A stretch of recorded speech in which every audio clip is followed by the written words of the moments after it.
fois un moment super fort que de s'arracher, hein, de s'extraire, de lâcher. Il faut lâcher prise,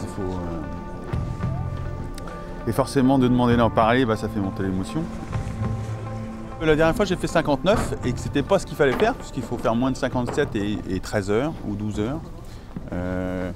C'est juste effectivement cette sensation de sentir que je suis capable avec ce bateau, avec Sodebo, de réaliser, de tourner autour de la planète en étant le plus rapide et pas seulement de faire le tour du monde.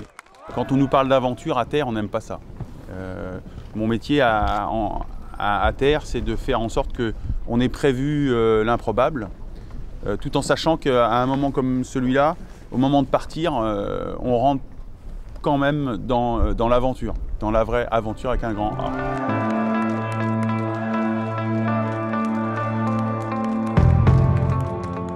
C'est une image assez incroyable quand même de voir un bateau qui part là et de se dire qu'il va se faire le tour du monde tout seul. C'est complètement improbable malgré tout dans un monde ultra moderne, je trouve. Il y a une espèce de décalage et puis c'est vraiment beaucoup d'émotions parce qu'on le soutient depuis 12 ans et on a l'impression à chaque fois que c'est un déchirement, que c'est difficile. Il a vécu la dernière fois quelque chose d'assez difficile, donc pour nous c'est aussi une autre épreuve qui l'attend certainement, mais en même temps il est parti avec une telle joie, un tel plaisir. Il avait la banane, il avait une niaque terrible.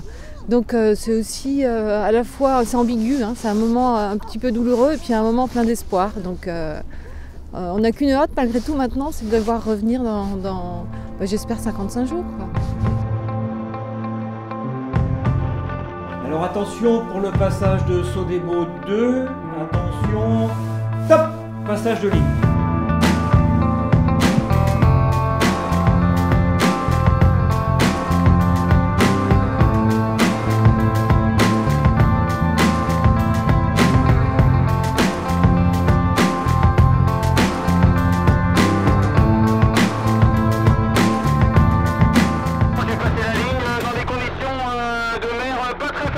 Pour être très honnête, une houle assez de travers avec un vent assez oscillant entre 26 et 30 nœuds.